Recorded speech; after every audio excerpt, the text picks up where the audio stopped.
Phase of questions for that, so I'll look to move the recommendation on the screen in front of us that the memorandum entitled Citywide Emissions Inventory 2021 be received for information, and call for a seconder, Councillor Rutherford, Deputy Mayor Rutherford, and open it up for any comments.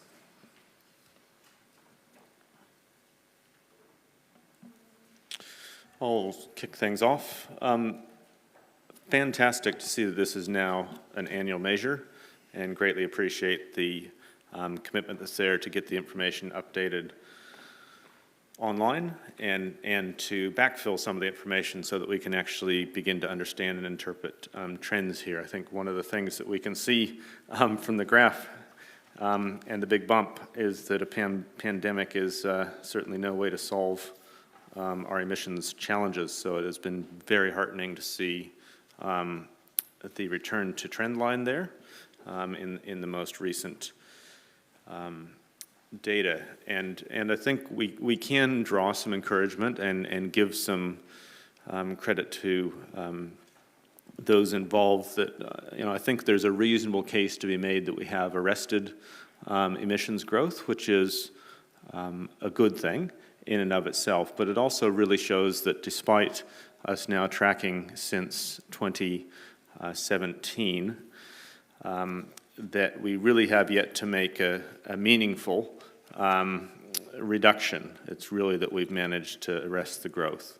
And when we look at those lines in projecting out for our target as a city, we can see that we aren't yet on that line in terms of actually meeting the goals that we've set for ourselves, and indeed even further from meeting the net zero by 2050 lines that are there. So it does give us a very clear signal that if we're going to actually get to where we say we're going to need to do some things differently in the future. And it's heartening to see this week government come to the party with an emissions reduction plan, and looking forward to seeing what that means. But we as a city need to keep a very strong ownership of what happens in our community and supporting what happens in our community around doing everything in our power to manage down the emissions that are attributed to the city. We owe it to ourselves and to future generations to respond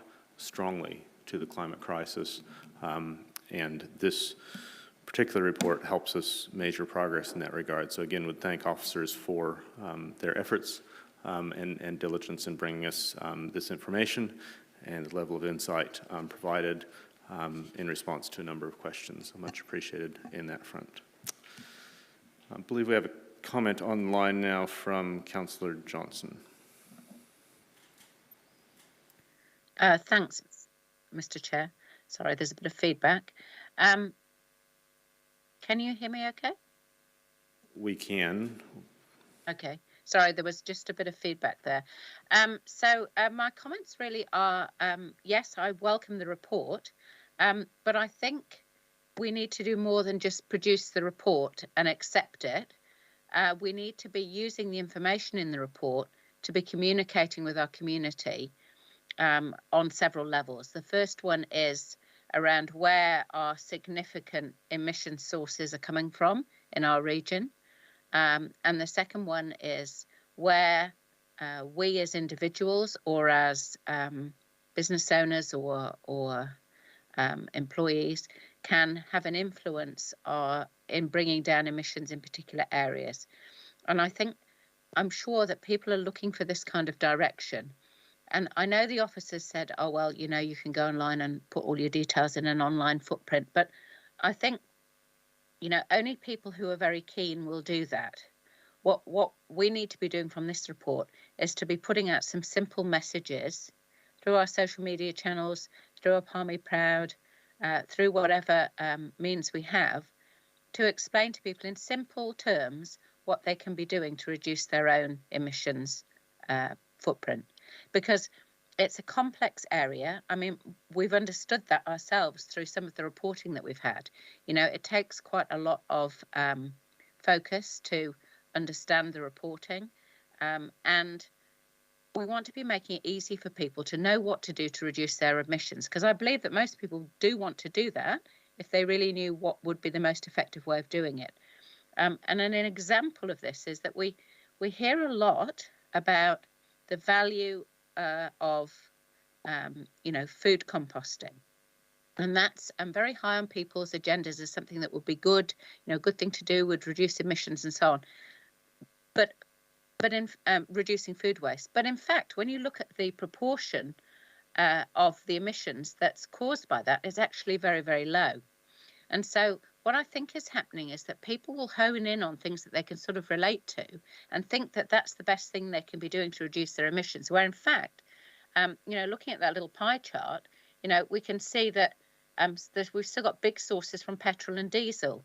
And so, perhaps that's an easier approach to get some good gains, to look at how we can be reducing use of petrol and diesel. So anyway, it's a long-winded way of saying I think we can be doing more with this report. We can be communicating it better in simpler terms to our residents so that they understand how they can help contribute to bringing the emissions of the city down. Thanks. Thank you, Councillor Johnson. There being no further comments, we will call for the vote. All those in favour of what is coming to your screen. There we go. Excellent. That is unanimous, save Councillor Michalad. Have you got a vote for us? Thank you. That is unanimous.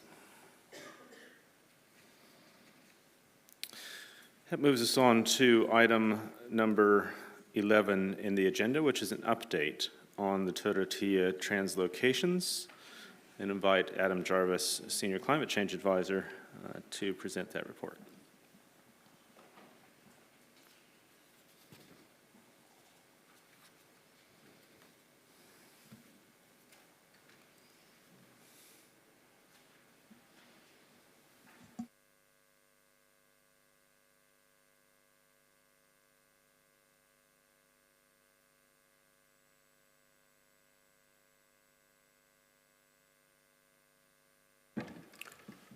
Good afternoon, Mr. Chair, committee members. I don't have a presentation to make on this occasion. Happy to largely leave this as read, except to say that I had hoped to be able to provide you with today with a list of potential future options for additional translocations to the Turitea. The advice that I've been given and that I'm passing on to you now is that that's not something that is currently possible, given the state of the Turitea. As I've written in the report there, it seems that something that is beginning to be observed nationally is also being observed in the Turitea, where you end up with following large pest control operations, rats, possums, stoats declining, and this works very well for a time. The bush then recovers. We've had seed fall counts there 100 times, 1,000 times higher than before we started. So both anecdotally and in the data that we see, the Turitea is doing very, very well from a plant point of view.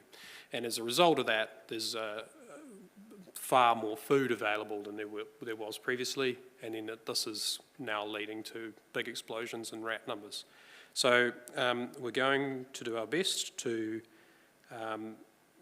do a crash course of rat control this winter to hopefully give the robins every chance we can, and we're also investigating what perhaps new technologies or changes we can make in order to get us back onto a sustainable path in terms of rat numbers, and potentially open up the possibility of reintroducing locally extinct species once again. But yes, that's all I have to say, so happy to take any questions. Thank you, Adam.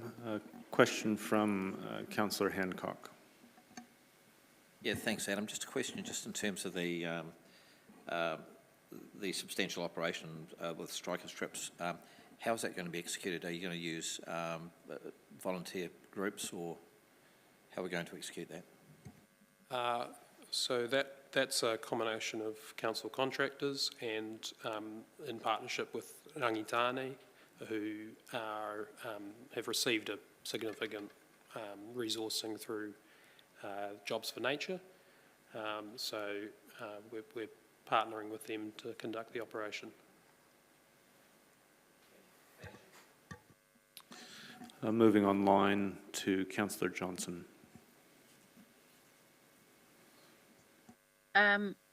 So a concerning report, to be honest. Are you feeling that the extra bait stations will be sufficient to deal with this problem, or is it? So I see the report, that there was a more than 50% possibility of the robins not surviving, basically. Do you think that with the extra bait that will be sufficient to tip the balance, or is there something else that should be being done? So it's always the first few years after a translocation where a population is most vulnerable. At this stage, we're not actually too concerned about the existing adults. The ones that are still around, and actually the population, the Turitea is obviously a very large area, and so we put 40 robins up into there, and a lot of them ended up just disappearing and were never seen again. They probably ended up in the Tararua Ranges or some farmland out the back of Tararua, and that's always the case with any translocation. So the ones that are remaining in around the dam, the adults there, we're fairly comfortable that they'll be able to continue living there out their days. The question is whether or not, at this really critical point now, as the population there is quite low, whether or not we can have the 1 or 2 successful breeding seasons where they might lay, 4 to 6 eggs to start to get us onto a trajectory of exponential growth, and then and a stability there. So that's what this operation is targeted at. Can we get through the next season and perhaps the one afterwards with really low rat numbers so that population can begin to stabilise? It's not a long-term solution at all. It's not something that we can do every year. As I said, we were quite lucky. So I didn't say this, but we are in a sense quite lucky that Rangitane have that resource available and are willing to devote it to this purpose, but that's not something that we could rely on going forward. So as I indicated previously, what we're looking at the moment is some new emerging technologies. For example, there's a new generation just recently released of self-resetting traps that we're getting some really good results with up there at the moment. So we're trialling that, some new methods of gathering data with automatic camera traps and so forth. So, I don't have necessarily any great answer for you at this stage in terms of what it is that would be required in future, but I hope to be able to bring that back to you perhaps next year when we've had a bit more time with these new pieces of kit and we can make some more serious recommendations about some options anyway regarding how you might want to take it forward. Okay, well, thank you. That's good extra information and helpful. Thank you. And the Mayor. Thanks, Mr. Chair. Look, Councillor Johnson sort of had very similar questions to mine, so they've been covered. Thanks, Adam. Thanks for the report. Mr. Tarangi. Oh, kia ora, Adam. It's interesting to me how this wasn't anticipated in some way, given the level of involvement of expertise, that there wasn't anticipated that this might happen, that with with the taking away of possums and rats previously, there wouldn't be a growth in available food supply, which would then promote the return of predators?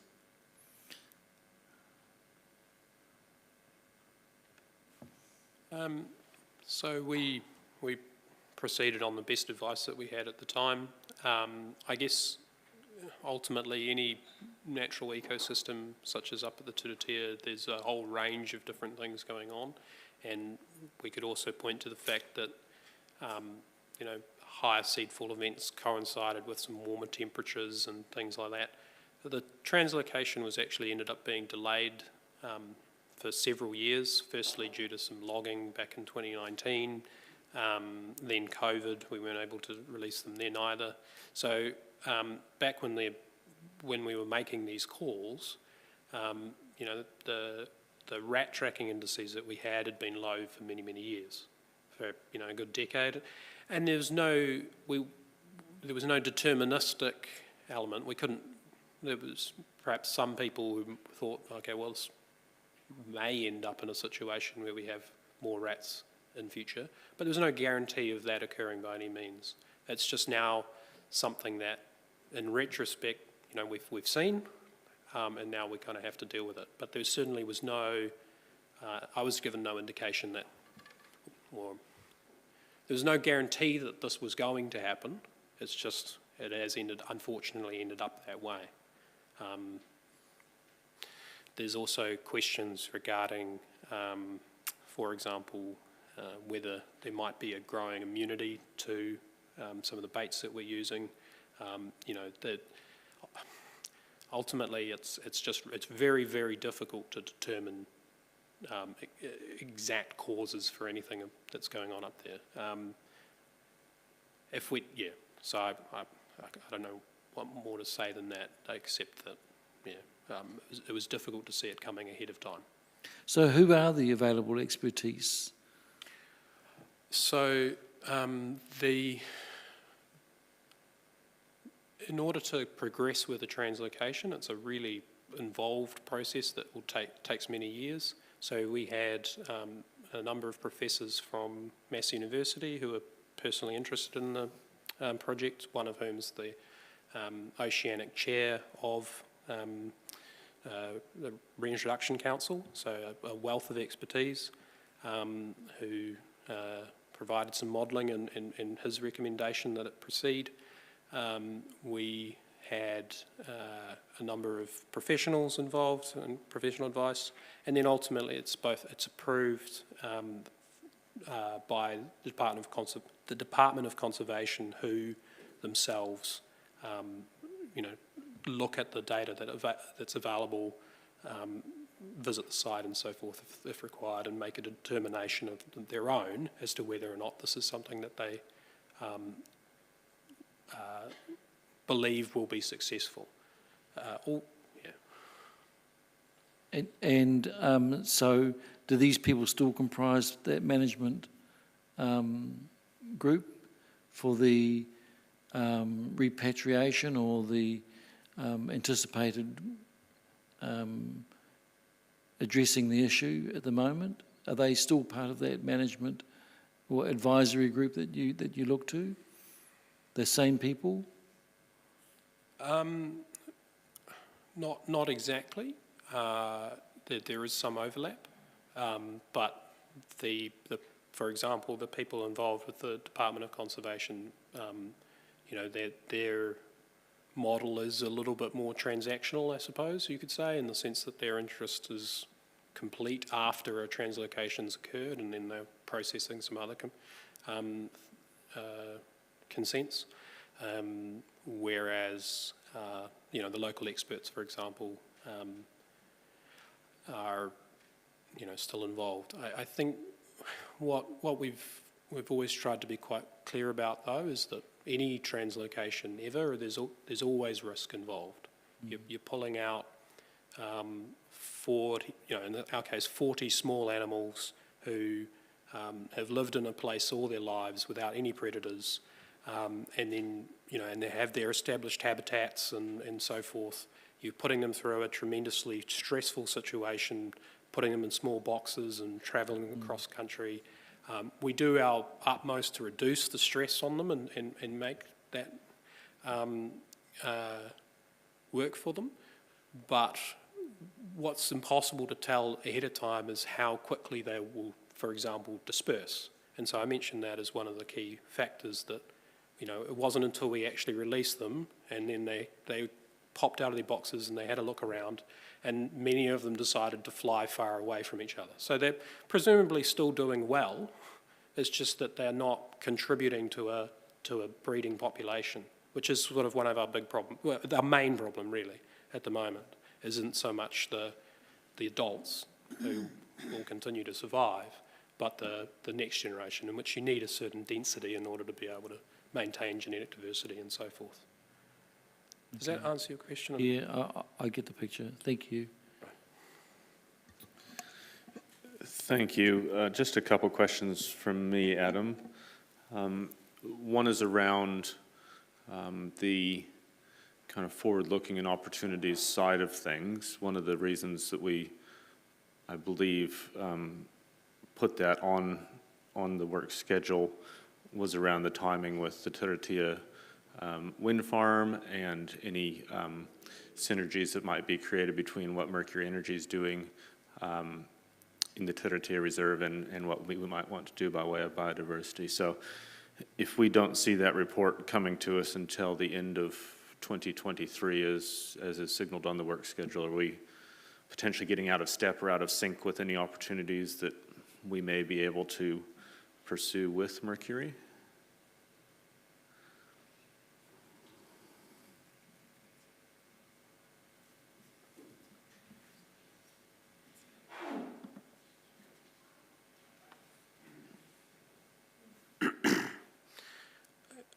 I think the circumstances that we're now facing in the Turitea are sort of larger than the Mercury issue in a way. We expect our engagement with Mercury to continue into the future, and it's possible that, you know, once the conditions hopefully become appropriate once more, and we're confident that not only is that a temporary thing for a year following a large on-the-ground operation, but that's sustainable moving forward, that we can enter into, you know, conversations once again. And Mercury have, admittedly relatively informally, but made it clear to me that they're interested in an ongoing relationship and to be involved in that moving forward. So I don't think it's necessarily, or to the extent that it is time critical, there's not much that can be done about that, because we're just simply not in a position to be able to proceed at the moment. But I don't think that the door will be forever closed if we don't get it done this year. Thank you. Thank you. Just looking ahead to that opportunities analysis, some species are a bit more robust than others, and I recall a presentation associated with the nature, Jobs for Nature investment and activity preceding that here in the city that was recently announced that spoke to the quite high levels now of production, if you want to use that term, of kiwis in kiwi creches, and then kind of when they bring them out, they're actually pretty robust and kind of get going. Is there going to be kind of a robustness lens that goes across the forward-looking opportunities? So I've actually already been in discussion with and I forget the name of the body, but it's an advisory group regarding kiwi translocations as a potential future option.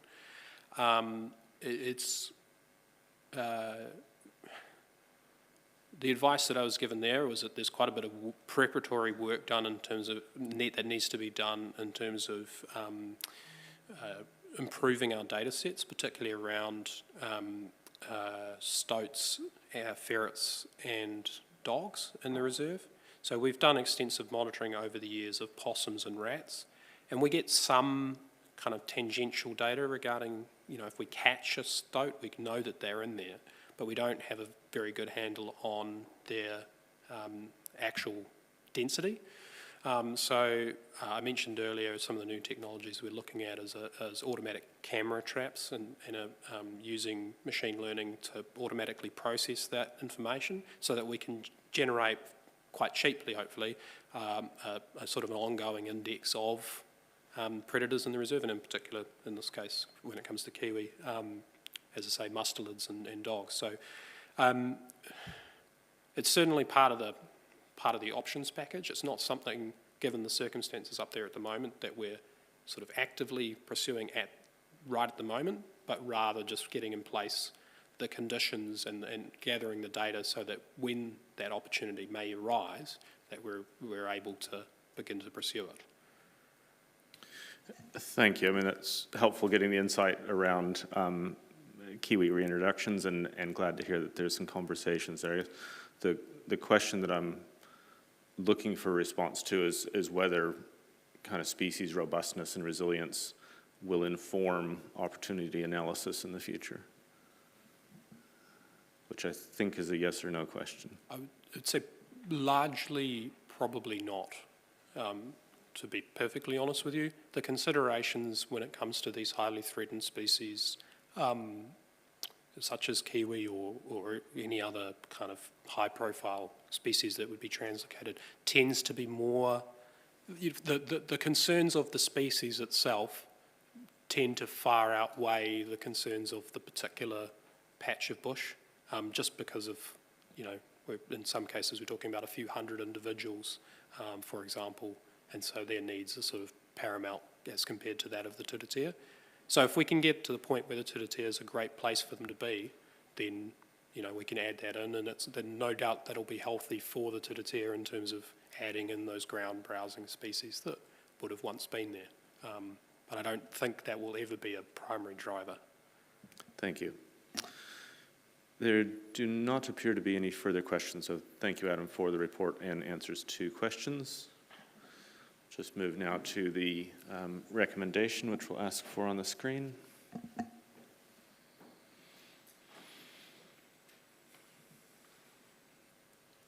The recommendation is that the committee resolves that the memorandum entitled Update on Turatea Translocations be received for information. Ask for somebody that'd like to move that. Deputy Mayor, seconded by Mr. Tarangi.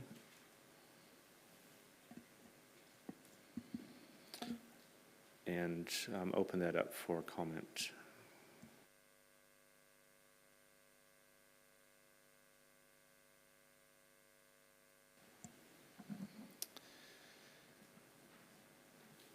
I'll speak to it briefly to introduce. Firstly, thank you, Adam, for bringing us, what is a story that isn't as much of a good news story as we had probably hoped and aspired to some months ago. I remember still the video and the huge amount of work and excitement that was wrapped around this reintroduction, and so I do appreciate you bringing us an update to tell us where things are at, even though obviously the going is a lot more challenging than we had envisaged at the outset. I think it's kind of shows the challenges.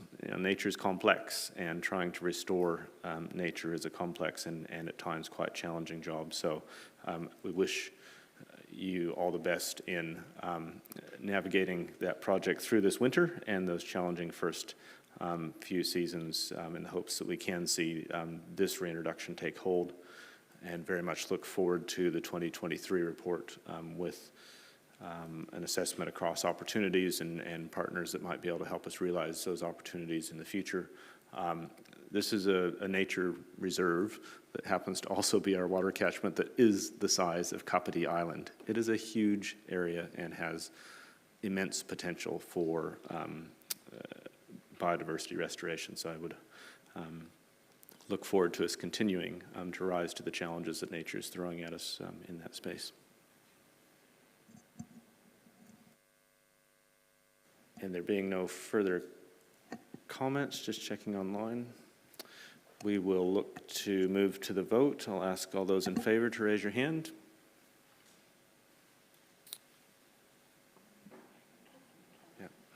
Thank you. That is unanimous.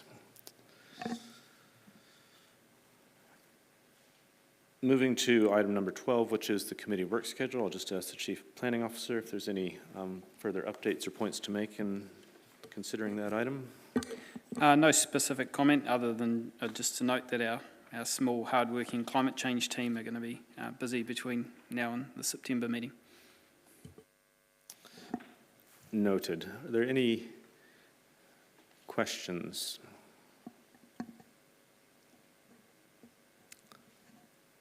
Not seeing any questions, I'll look to move the recommendation. And a second from the Deputy Mayor. Thank you. Any comments? Seeing none, we will ask for a vote on the matter that the committee resolves that the Environmental Sustainability Committee receive its work schedule dated May 2022. All those in favor? Thank you. And that is unanimous. Which brings us to the close. Nō reira, ngā mihi nui kia koutou. Ena mana, ena reo, tēnā koutou, tēnā koutou, tēnā tātou katoa. Thank you all. Thank you, Mr Chair.